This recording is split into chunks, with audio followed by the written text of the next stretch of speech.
Hello everyone, this is Rita Singh. Welcome to my class. So today's chapter is When People Rebel 1857 and After. आज का हमारा जो chapter है वह chapter है जब लोगों ने विद्रोह किया 1857 में और उसके बाद actually the rebel of the 1857 it was the first rebel against the East India Company in Indian history. So 1857 का जो विद्रोह था यह इंडियन हिस्ट्री का पहला विद्रोह था जो कि अंग्रेजों के विरुद्ध किया गया था। So in this chapter we will discuss about that the what was the reason why the people rebel against the colony rule and the circumstances after the 1857 rebel। तो इस चैप्टर में हम यह पढ़ेंगे कि वह कौन सी परिस्थितियाँ थी जिसके कारण 1857 का विद्रोह हुआ और उसके बाद इस विद्रोह के बाद की क्या स्थिति थी। So let's begin the chapter. The first topic is about that the policies and the people. So from the beginning of the class 8th history we are reading about that the policies that were introduced by the British India or the British rule।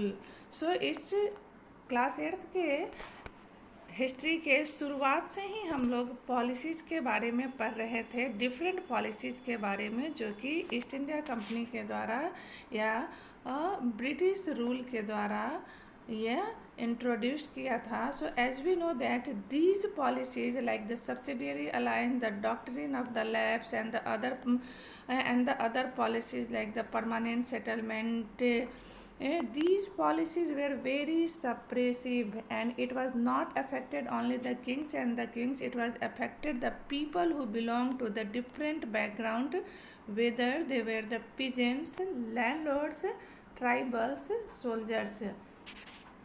तो हम लोग जैसा कि जानते हैं कि बहुत सारी पॉलिसी को इंट्रोड्यूस किया गया था ईस्ट इंडिया कंपनी के द्वारा, जैसे कि परमानेंट सेटलमेंट हो गए, सब्सिडियरी अलायंस हो गए या डॉक्ट्रिन ऑफ लैब्स हो गए थे, और ये सभी काफ़ी ही दमनकारी थे। और इन सभी पॉलिसीज़ ने न केवल राजा नवाब्स और किंग्स को प्रभावित किए बल्कि सभी बैकग्राउंड के सभी परिवेश के लोगों को इन पॉलिसी ने प्रभावित किया।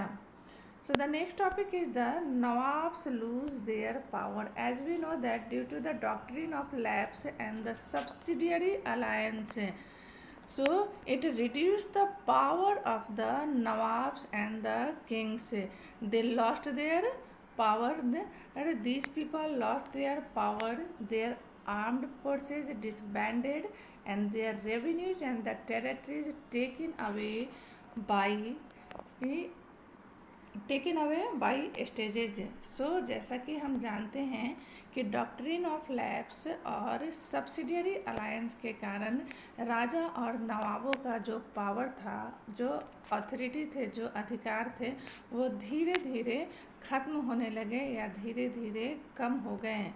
सो सब्सिडियरी अलायंस के कारण इनके आर्म्ड फोर्सेस को डिसबैंड कर दिया गया और साथ ही साथ उनको राजस्व वसूलने या रेवेन्यू वसूलने का अधिकार उनसे छीन लिया गया और अलग अलग स्टेजेस पर और धीरे धीरे करके उनकी टेरिटरी भी ले ली गई। Many ruling families tried to negotiate with the company to protect their interest। बहुत सारे राजा और राजकीय परिवार के जो लोग थे उन्होंने अपने अधिकार को बचाए रखने के लिए ईस्ट इंडिया कंपनी से नेगोशिएट भी किया, जिसमें एक एग्जाम्पल है रानी लक्ष्मीबाई।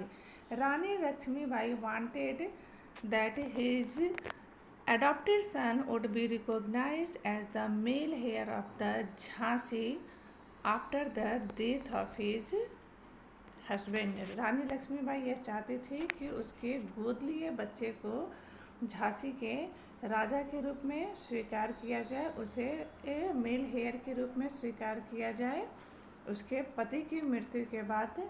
और दूसरे थे Nana Sahib. He was the adopted son of the Peshwa Bajirao two. Nana Sahib जो कि पेशवा बाजीराव टू के गोद लिए हुए बेटे थे। Pleaded that he be given his father's pension when the when the latter died, उन्होंने यह कंपनी से आग्रह किया कि उनके पिता की जब मृत्यु हो जाएगी तो उसके बाद यह पेंशन के उत्तराधिकारी नाना साहब होंगे। But the company, confident of its superiority and military powers, turn down this please, लेकिन कंपनी अपने मिलिट्री पावर और अपनी सर्वोच्च सत्ता के बारे में इतनी अधिक आश्वस्त थी कि उसने इन सभी आग्रहों को अस्वीकार कर दिया। Awadh was one of the last territories to be annexed, Awadh जो था वह सबसे अंतिम टेरिटरी था जिसको कि कंपनी शासन में मिला लिया गया था। In 1801, a subsidiary alliance was imposed on Awadh, and in 1856 it was taken over. So 1801 में सब्सिडियरी अलायंस अवध पर इम्पोज किया गया था। About the subsidiary alliance you already red in the third chapter. और 1801 में सब्सिडियरी अलायंस अवध पर impose कर दिया गया था और साथ ही साथ 1856 में अवध की सत्ता को अपने अधिकार में कंपनी ने ले लिया था। Governor general Dalhousie declare that the territory was being misgoverned and British rule was needed to ensure proper administration. Dalhousie, governor general Dalhousie ने यह घोषित किया, यह डिक्लेयर किया कि अवध की सत्ता, उसने यह अवध पर यह झूठा आरोप लगाया कि अवध की सत्ता, अवध में शासन सुचारू रूप से नहीं चल रहा है, इसीलिए कंपनी को यह आवश्यकता है कि अवध का शासन अपने हाथ में ले लिया जाए जिससे कि शासन को सुचारू रूप से चलाया जा सके। The company even began to plan how to bring the Mughal dynasty to an end. यहाँ तक कि कंपनी ने यह भी प्लान किया था कि किस तरह से मुग़ल डायनेस्टी को अंत किया जाए, क्योंकि जब कंपनी इंडिया में आई थी तो उसे दीवानी का अधिकार सबसे पहले दीवानी का अधिकार मुग़ल एम्पायर ने ही दिया था, क्योंकि उस समय इंडिया पर मुग़ल एम्पायर का ही राज था।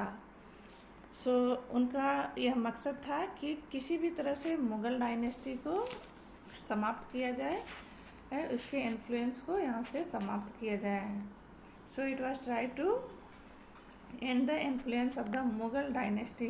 The name of the Mughal king was remove from the coins minted by the company, और जो क्वाइंस कंपनी द्वारा मिंट किए जाते थे उस क्वाइंस पे पहले मुग़ल रूलर के नाम हुआ करते थे।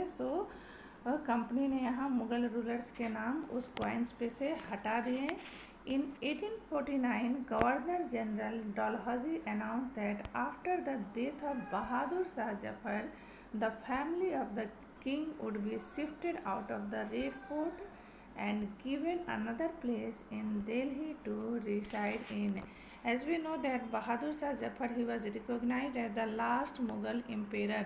तो गवर्नर जनरल डलहौजी ने 1859 में डिक्लेयर कर दिया कि जब बहादुर शाह जफर की मृत्यु हो जाएगी तो उसके बाद उनके परिवार को रेड फोर्ट को छोड़कर, लाल किले को छोड़कर दिल्ली के किसी दूसरे स्थान पर रहने के लिए जगह देना होगा और उन्हें लाल किले को छोड़ना होगा। In 1856, Governor General Canning decided that Bahadur Shah Zafar would be the last Mughal king, and after his death, none of his descendants would be recognized as kings. They would just be called princes.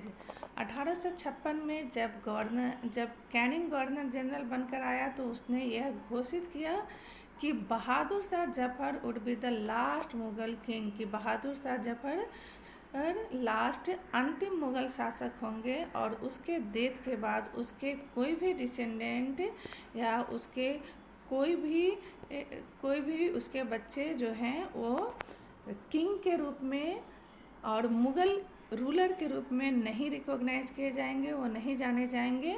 Instead of the kings they would recognise just as a Prince.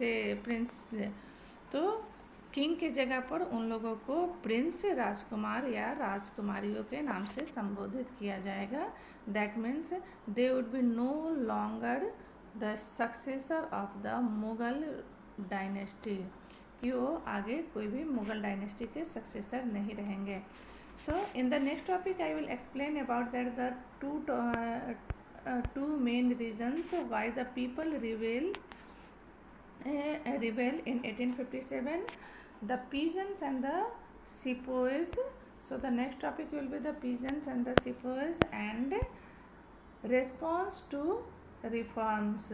So see you soon in the next class. Thanks for watching my video and please like, share and subscribe my channel.